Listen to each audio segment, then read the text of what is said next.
My name is Kayla Gonzalez. I am the Associate Project Director here at Esperanza. So my name is Anthony Ramos. I serve as Project Director for Esperanza's Faith and Capacity Initiatives.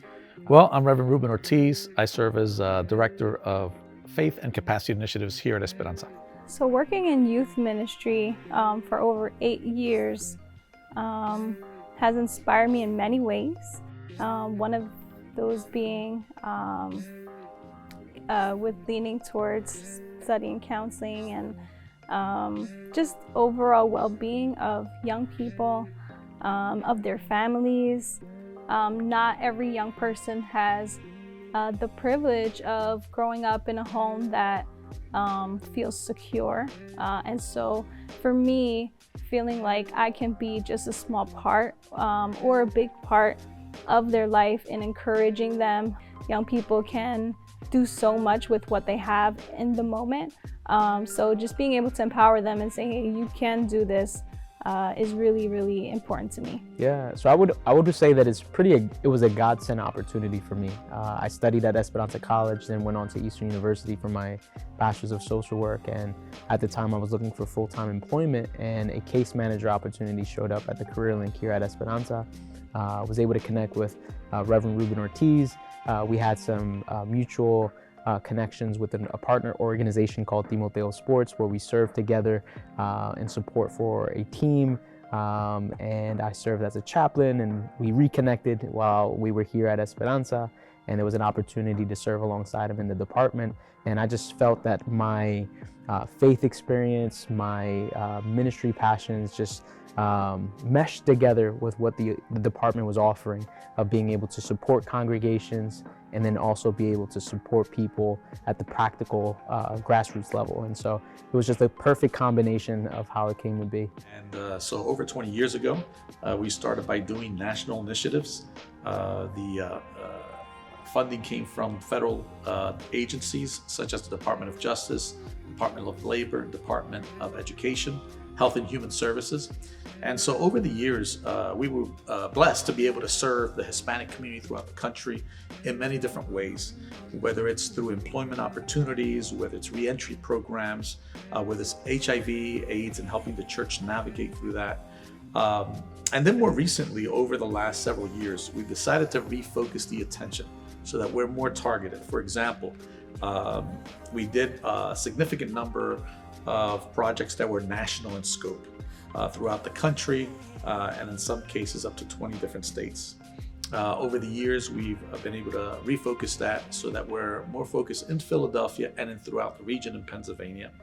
And now we're looking back to look at opportunities at the national scale as well. What got me interested in being a project director? So I'm the associate project director right now, but prior to even coming on staff at Esperanza, I was part of what is called the Esperanza Youth Leadership Institute.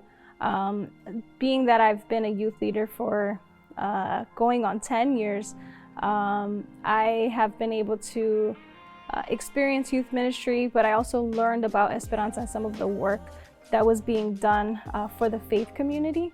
So one of those things was the Esperanza Youth Leadership Institute.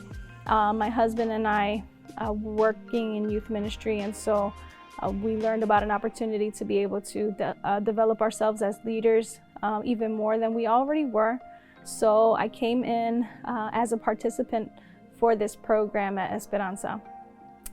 Through that experience, I learned so much. My mindset was just so expanded, challenged in the way that I viewed ministry. And so over the years, I just remained connected to Esperanza and their vision and mission. Yeah, so it's pretty much the reason why I jumped in from the beginning, the opportunity to work with people directly, but then also at a communal basis, and the opportunity to support congregations. And for me, a big interest is to serve those that I know is underserved in terms of resources and just access to education, just, whether it be at the governmental level or anything, just we know that there's a lot of folks that we serve that are underserved and under-resourced. And so for me, I get a big passion to be able to connect with folks and be able to create resources, come alongside them, hear specific needs that might be a betterment for the communities that they serve, and be a part of that process. And so, yeah, it's a big reason why I continue to keep doing what I'm doing. So I think that there are quite a few things that keep me engaged and interested in the work. Number one is I think we have a very strong support from our leadership. Reverend Luis Cortez, Reverend Danny Cortez, Walter Tolliver have been very supportive of the mission, the vision, the direction in which we're going. And that allows us the freedom to be creative and to explore also new avenues of work. I would also say the team I have. We have a strong team with Anthony, Kayla, and myself. We're pretty flexible. We like to stay small, lean, if you will, to be able to do some creative things on the ground to specific areas, specific demographics, and also to be able to enhance the certain aspects of the work, like the curriculums that we use to educate pastors and youth ministers and young people themselves. So I would say to those of you who are present today, alongside of many other youth ministers, number one is hang in there.